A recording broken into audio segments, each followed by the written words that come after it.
Bonjour Dorian, merci de nous recevoir. Pour commencer, on aimerait savoir finalement comment tu as découvert l'univers de la magie. Comment t'es venue cette passion? En fait, j'ai eu la grande chance, vraiment c'est une grande chance pour moi. On m'a invité dans un centre de loisirs et je suis tombé sur la semaine à thème magie. Donc, autrement dit, il y avait un magicien qui était là pour nous apprendre à découvrir des premiers tours, des tours de cartes, des choses très simples. Et je me rappelle qu'on avait même monté un petit spectacle en fin de semaine qu'on avait présenté aux parents. C'était une super aventure. Donc voilà, tout simplement.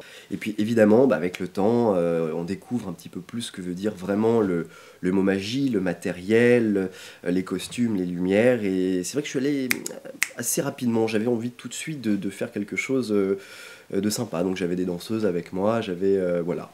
Et puis petit à petit, donc on est arrivé, comme je te dis, à créer un spectacle qui s'appelait d'ailleurs La magie c'est ma vie. Et puis bien sûr, le temps passe et j'ai décidé d'aller un peu plus loin. J'avais envie de découvrir le monde du cabaret, tout cet univers qui était encore autre chose. Donc j'ai décidé de partir sur Lyon. Je dois avoir 18 ans. On m'a un petit peu aidé parce qu'en fait, il y avait une boutique de magie, Magic Boutique, j'ai eu encore une fois beaucoup de chance. Le patron de la boutique m'a demandé si un poste de vendeur dans ce magasin m'intéressait. Donc voilà pourquoi je suis arrivé sur Lyon en fait. J'ai quitté la famille, je suis arrivé sur Lyon pour ça. Donc j'ai commencé les cabarets, ce genre de choses comme je viens de te dire. Donc oui c'est ça, 18-20 ans, le démarrage de la magie de manière plus professionnelle. Exactement. J'ai gagné ma vie et j'ai commencé à vivre de ça, De ta passion. de ma passion. Qu'est-ce que tu retiens de ces quelques mois passés dans une boutique de magie finalement en Ah, attendant des tours? c'est fabuleux surtout pour un jeune magicien. Tu sais, tu as du matériel partout, des couleurs, des trucs.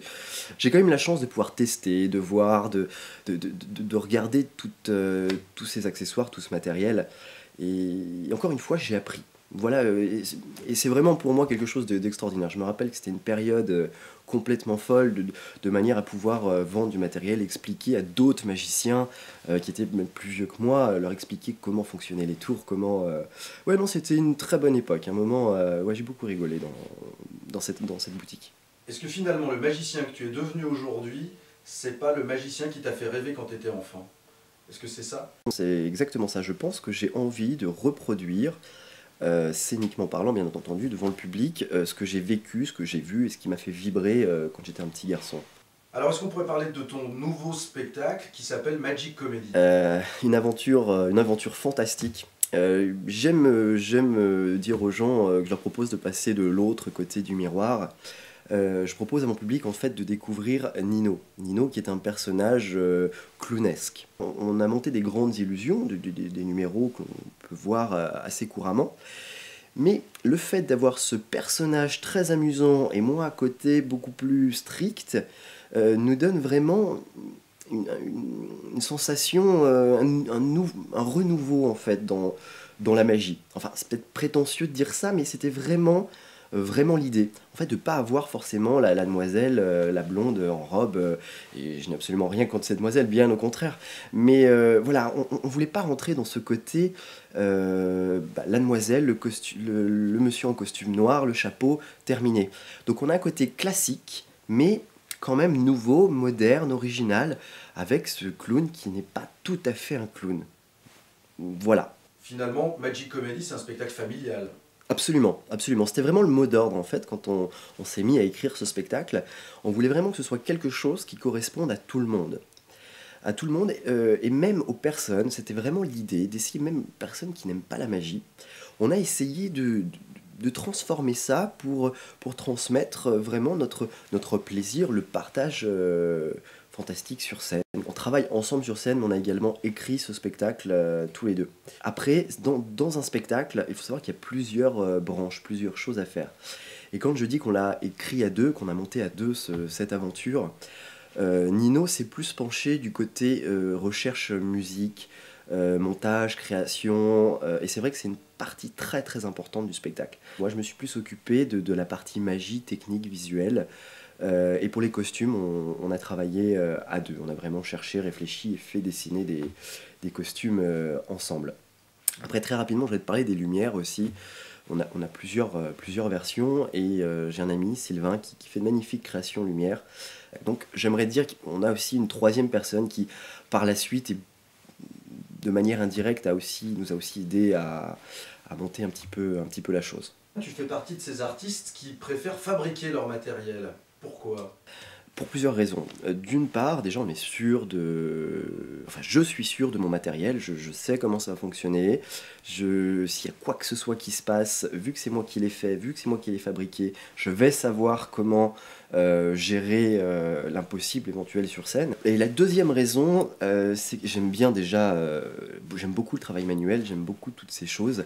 Et le fait de fabriquer soi-même, on peut donner la forme que l'on veut à ces accessoires, la couleur, et pouvoir aller dans certaines précisions, dans certains détails qu'on ne trouvera pas dans un magasin de magie.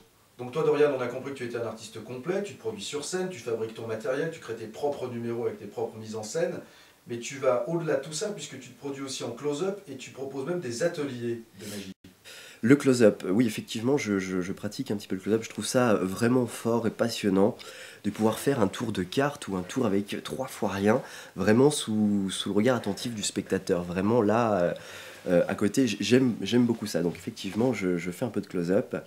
Et tu as parlé des ateliers d'initiation à l'art magique. Et mon idée, ma passion, ma véritable envie au fond de moi, c'est de pouvoir retransmettre, de repartager ces choses-là avec les enfants. Et d'ailleurs, il y a quelques enfants déjà qui commencent à pratiquer, qui ont monté leur petit spectacle, et je trouve ça fabuleux. Et en plus de voir un enfant monter sur scène, présenter un numéro devant les amis, devant la famille, c'est super mignon. Mais je te parle des enfants, mais on a aussi l'idée, on est en train de développer la chose pour pour les adultes, parce qu'on s'est rendu compte que finalement, il n'y a pas que les enfants qui ont envie de découvrir cet univers, les grands aussi. Dans tes nombreuses disciplines artistiques, il y a aussi la création sur mesure. Est-ce que tu pourrais nous dire un mot là-dessus? La création sur mesure, c'est tout simplement, on trouve un sujet, on trouve une marque, peu importe, et on essaye d'aller le plus loin possible de manière magique pour mettre en avant le produit et à la fois pour que ce soit plus festif, plus amusant, tout simplement. Donc c'est du sur mesure, on prend un produit et on essaye de faire au mieux pour qu'il devienne magique. Donc finalement, toi Dorian, tu réponds à de nombreuses demandes, que ce soit un spectacle de magie, du close-up, tu peux aussi présenter des soirées, sculpter des ballons pour les enfants, leur proposer des ateliers finalement. On peut faire appel à toi dans toutes les occasions. Ben, je crois David que tu as tout résumé, c'est exactement ça. Merci beaucoup. Merci.